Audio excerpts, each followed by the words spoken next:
최근에 서울 아파트가 1년 반 만에 최고 거래량을 기록했대요. 네. 이것도 어떻게 분석하면 좋을까요? 지금 2월 달은 약 2,000건, 그리고 1월 달은 1,300건인가 1,400건 정도로 아파트만 네. 봤고요.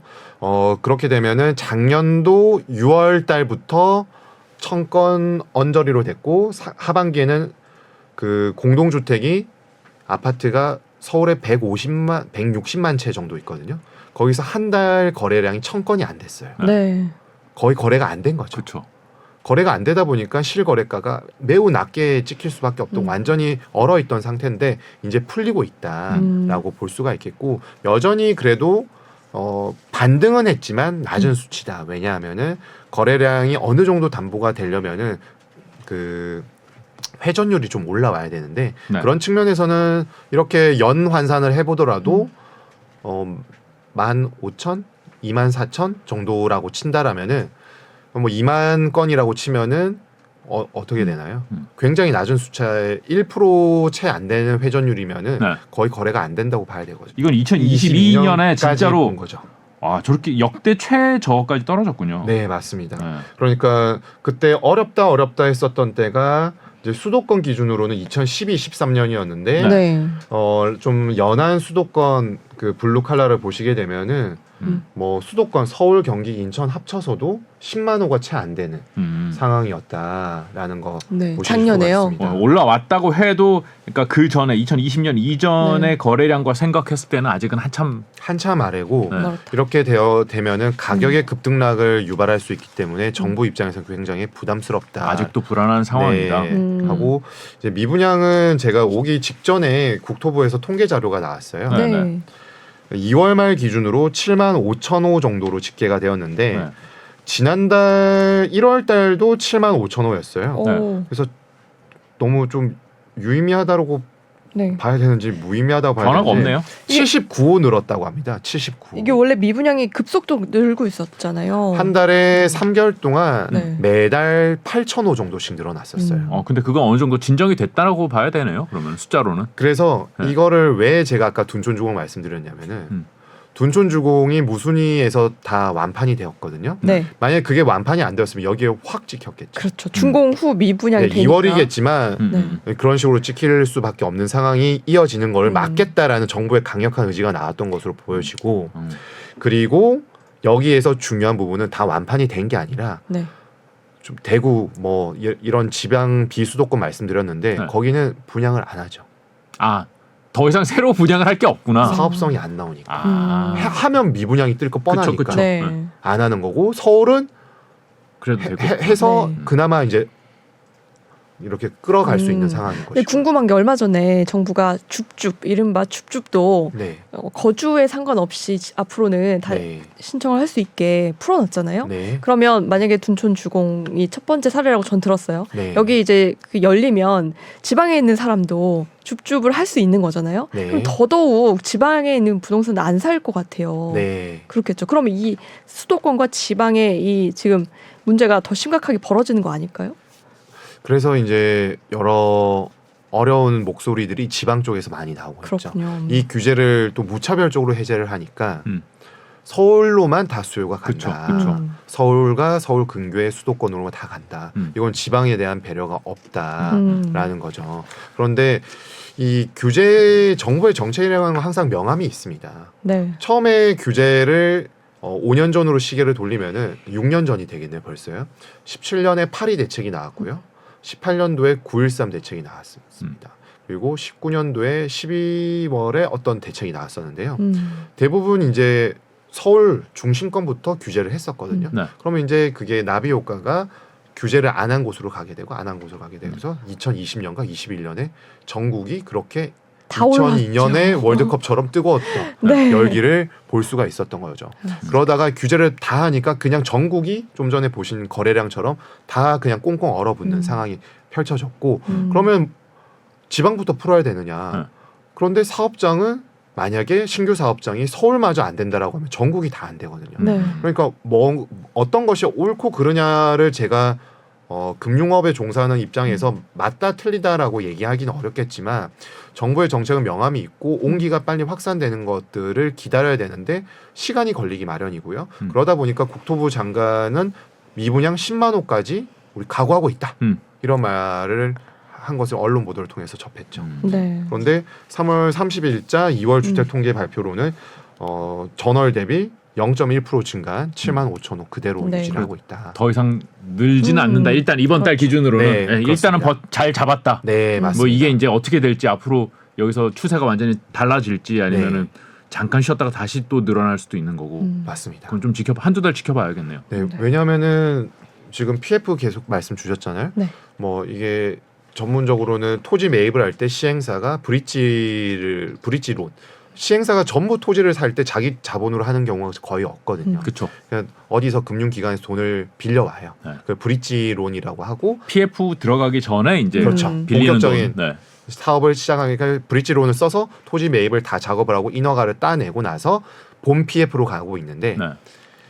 신규 사업장이 안 되면은 이게 아무것도 안 되거든요. 그렇죠. 네, 그래서 지금 정부는 신규 사업장이 되어야 네. 부도도 안 나고 아. 일자리도 계속 고용 창출이 될 수 있고 아. 금융기관도 돈이 돌아가고 네. 다 엮여 있는 상황이죠. 그래서 경제 금융화에 대한 부분들을 우리가 골똘히 좀 생각해 볼 필요가 지금 있습니다. 부도 안 나게 하는 것도 중요하지만은 부도 안 나게 많이 빌려야 되는데 네, 빌리지는 않고 부도는 안 나고 이러고 있는 상황이군요. 그렇죠. 좋다고 하기는 좀 애매하고 나쁘다고 하기도 애매하고 망하는 것보다는 낫고. 빌려주는 사람 입장에 한번 대어 보겠습니다. 네. 저희가 네. 금융기관 돈이 네. 많은 금융기관 네. 빌려주고는 싶은데 네. 사업이 안 된다고 하면은 그렇죠. 돈 조금 벌려다가 돈 떼이는 것보다는 그렇죠.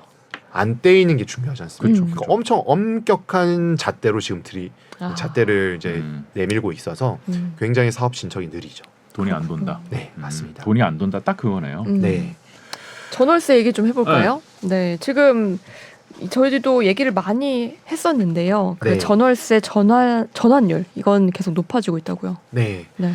높아지다가 이제 조금 제어가 잡히는 것, 상단에서 제어가 잡히는 것 같고요. 네.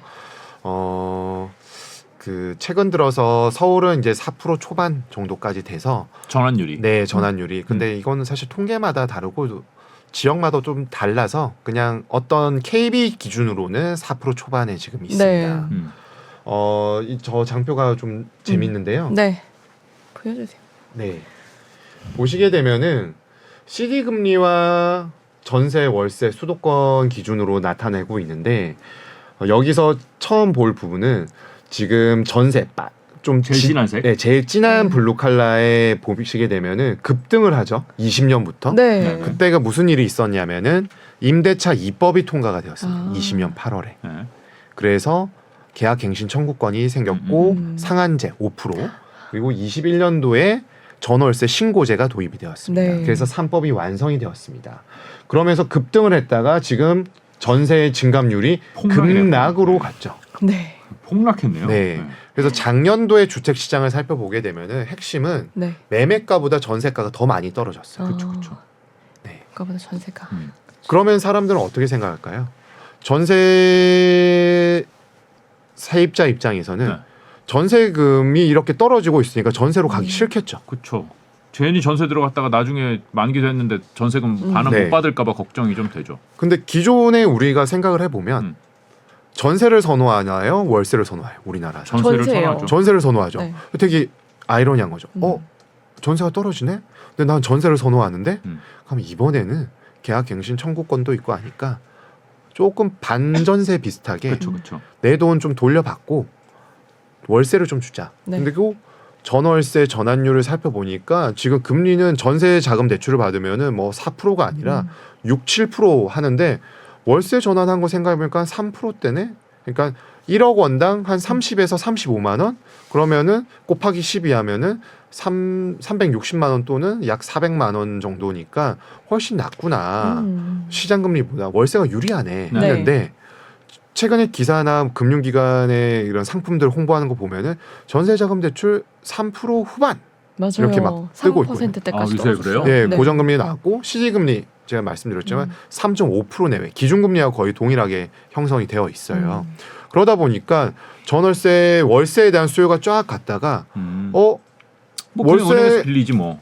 월세 경쟁자들이 많아진 거예요. 네. 시장에서. 그러면은 임대인 입장에서는 월세를 많이 준다는 사람한테 세를 놓을 가능성이 높아지지 않습니까? 그게 지표상으로 후행적으로 나왔던 것이 전월세 전환율이 4%를 돌파해서 고점에서 형성되어 있었던 거였습니다. 그런데 지금은 전세자금 대출 이자가 다시 낮아지니까 전세의 낙폭이 반등을 하기 이제 시작한 네. 아, 그러면 내가 그냥 대출 받아서 전세로 사는 게 낫겠네. 어차피 이미 전세도 많이 떨어졌고 이런 생각을 하는 그렇죠. 거죠. 네. 맞습니다. 그러니까 월세로 쏠림 현상이 이제 좀 분산이 되면서 전세와 월세의 수요가 비슷비슷해지는 상황으로 좀 가고 있고 네. 전세 수급 지수 같은 이제 여러 지표들 매주 나오는 목요일에는 한국 부동산원, 금요일에는 KB 국민은행과 부동산 114에서 나오게 되는데요. 전반적으로 가리키는 것은 수급이 전세 시장이 조금 개선되고 있다. 저가 매물은 소진되고 있지만 급등까지는 아니고 그냥 바닥을 다지고 더 떨어지진 않고 있다. 일단은. 네, 그리고 그 말인즉슨 월세에 대한 수요가 좀 줄어들었다라고 네. 볼 수가 있겠습니다. 아, 전세는 우리나라만 있는 이상한 제도야. 그러니까 다 월세로 가야 돼. 이렇게 얘기하시는 분들이 있는데 그거하고는 관계없이 어느 것이 더 소비자 입장에서 매력적인가가 중요한 문제군요. 그렇죠. 그리고 전세 월세화가 작년에는 그래서 저는 이렇게 말씀드려요. 금리를 보는 입장에서 금리가 너무 혁혁한 공을 세웠다. 너무 금리가 올라가는데 워낙에 요즘 경제 주체들은 스마트해지셨고 빨라졌잖아요. 그러다 보니까 금리가 이만큼 올랐는데 내가 전세의 보증금을 이 자금을 이 정도 금리로 만약에 한다라면은 월세가 더 유리하다라는 판단을 했었던 것이죠. 네. 그래요. 그럼 앞으로도 그 전세 수요가 좀 많이 늘지 아니면 이대로 좀 비슷한 상황이 계속 갈지 예측이 되실까요?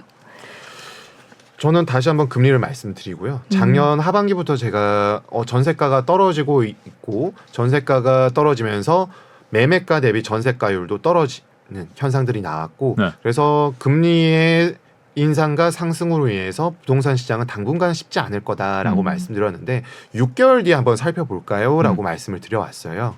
그 이유인즉슨 하반기 대비 6개월이 더하면은 지금 올 1분기가 되잖아요. 네. 이때면은 기준금리 인상이 끝난다라는 입장이고 기준금리 인상이 끝나게 되면 시장금리에서 크레딧 쪽은 아니지만 안전자산으로 해당되는 국채와 국채에 연관되어 있는 시장 지표들은 선행적으로 금리의 상단을 확인하고 내려가게 되어 있거든요. 네. 그렇게 되면 시장 주체들은 이거 살펴보니까 이거 베이스로 하는 전세자금 대출은 나름 괜찮아졌네 월세보다. 네. 그러면 전세와 월세가 균형점을 찾아간다. 그러면 시장의 출렁이면서 공격적이고 여러 가지 대내외 이벤트들로 인해서 자산 가격이 부동산만 안 좋았느냐. US 달러 빼고는 다 안 좋았거든요. 그렇죠. 모든 자산이 안 좋았는데 부동산에만 좀 유독 금리가 오르니까 부동산은 추풍낙엽이었다라고 하지만 채권도 안 좋았고요. 주식도 안 좋았습니다. 다 안 좋았죠. 다 안 좋았습니다. 뭐 그 앞에서는 어쩔 수가 없었거든요. 워낙 예상하지 못한 수준으로 급격한 금리 인상이 됐기 때문이죠. 네. 그런데 지금은 이제 시점이 도래했기 때문에 전망을 말씀 주셨는데 저는 이제 균형추를 잡아간다라면 어느 정도 보합세로 전환될 가능성이 높아졌다라고 생각하고 매매 있습니다. 전세 모두. 네, 맞습니다. 그런데 조금 시간이 걸릴 것이고요. 네. 보합이 나오는 지표들의 확인은 2분기 후반 정도. 그러니까 여름 정도가 되면은 어느 정도 더 떨어지지 않고 균형점을 좀 찾아가서 전세가도 바닥을 다져주면서 낙폭이 더 이상 나오지 않고요. 거기에 기반해서 이제 시장 주체들 나름대로 밸류에이션을 생각하겠죠. 이 정도 전세가의 투자 가치를 더한 매매가는 이 정도가 되겠다. 그리고 매매 거래량이 꽤 회복을 했구나라는 것들이 나오게 되면은 안정적인 흐름들이 좀 나올 수 있다라고 생각합니다. 매매가도. 네. 결국은 금리가 다 왔기 때문에 이제 굉장히 불안했던 시장의 분위기는 좀 바뀌어가고 있는 것 같다. 네, 계절이 맞습니다. 바뀌고 있다. 맞습니다. 그래요. 지금 이제 타이밍이 좀 이제 좀 살 타이밍을 오래 봐야겠다라는 생각하시는 분들은 이제 하반기 보시면 되겠네요. 그렇죠. 그리고 보통 그런 말씀들 많이 하시는 분들이 깔고 앉아 있는 거에 대한 조금 나름 좀 왜 내가 이 돈을 여기에 깔고 있어야 돼? 라는 생각들을 하시는 분들이 계신데 네. 좀 전에 제가 전세 월세야 말씀드렸잖아요. 월세라는 거는 어떻게 보면 인컴이거든요. 월세라면 괜히 손해 보는 것 같고 임차인 네. 입장에서. 그렇죠. 근데 전세는 그냥 목돈을 맡기는 거잖아요. 그렇죠. 그러니까 이게 맞느냐 아니냐 모르겠고 내 돈 돌려주면 그냥 끝나는 거야. 그랬는데 월세가 꽂힌다라는 거는 매매가가 만약에 예를 들어서 지금 서울 평균 매매가가 9억대인데 네. 1억을 보증금으로 하고 월세가 얼마가 꽂힌다라고 하면은 1억을 뺀 8억에 대해서 현금 할인을 할 수가 있게 됩니다. 그럼 이 주택에 대해서 기업처럼 평가를 할 수 있는 저변이 확대되고 있다는 거죠. 네. 그렇죠. 뭐 옛날에도 그게 뭐 당연히 당연한 얘기였는데 그거를 그렇게 생각 안 하고 그래서 이거 이자 얼마 받을 수 있어? 이거 얼마 내야 돼? 이런 식으로 접근을 별로 안 하고 그래도 만개 원금 돌려주는데 네. 안전한 거 이거 할래 이런 식이었는데 이제 네. 사람들의 생각의 구조가 좀 바뀐다는 말씀이시죠? 사고의 구조가 바뀌고 네. 보통 부동산은 그 전문 용어로 여기 옆에 철수네 집이 얼마에 됐대. 그럼 우리 집도 그 집 그거 아니야? 그렇죠. 네. 그거를 거래 사례 비교법이라고 하거든요. 네. 거래건을 통해서 비교를 한다. 그렇죠. 최근 거래 통해서 네. 비교하죠. 근데 제가 좀 전에 말씀드린 그런 부분들은 증시에서 쓰는 밸류에이션의 개념을 차용을 해서 부동산에도 이제 할 수 있는 이제 상업용 부동산과 비슷한 구조로 갈 수 있는 여건들이 확대되고 있다라고 말씀드리고 싶습니다. 증시에서도 뭐 그런 것도 하죠. 뭐 이 정도 기업은 저기 같은 업종인데 저기는 뭐 시총이 1,000억이야. 우리도 1,000억은 받아야지. 뭐 이런 식으로 하는데 그렇죠. 다른 회사와 비교하느냐 아니면 그 회사에서 1년 동안 벌어들인 돈을 가지고 평가를 하느냐 이 차이가 있었는데 옛날에 이제 그 다른 업종하고만 비교했다면 이제는 실제로 창출해내는 현금 능력을 생각하기 시작하는 맞습니다. 구조로 바뀌고 있다. 네, 그게 이게 상업용에서 합리적이죠. 이제 거주용, 실거주용에도 좀 적용되고 있다라고 볼 수 있습니다. 네. 그래요. 뭐 몇 달이 지나면서 부동산 시장 뭐 결국은 이제 금융 시장이고 그게 연결된 부동산 시장의 분위기도 조금씩 바뀌는 것 같습니다. 뭐 기준금리 우리나라는 기준금리도 이제 거의 다 온 것 같고 미국도 뭐 한 번 정도 더 올라나 뭐 그렇죠. 이런 분위기로 확산이 되면서 네. 지금은 조금 안정세로 돌아선다라는 말씀으로 오늘 이해를 했습니다. 네. 그렇죠? 네, 저는 안정세가 될 거라고 생각하고 있고요. 네. 그 불안정성의 기본은 금리였고요. 금리를 흔들었던 것은 물가였습니다. 그런데 물가에 대해서는 스텝 바이 스텝으로 점차적으로 오름폭이 축소가 되고 있고요. 이라에 대해서 긴축적인 통화 정책은 연준과 ECB, 사실 일본 중앙은행은 총재가 바뀌니까 좀 지켜봐야 되겠지만 주요국들의 긴축 통화 정책이 끝나가고 있고 시장 금리는 큰 틀에서 안정화되고 있다.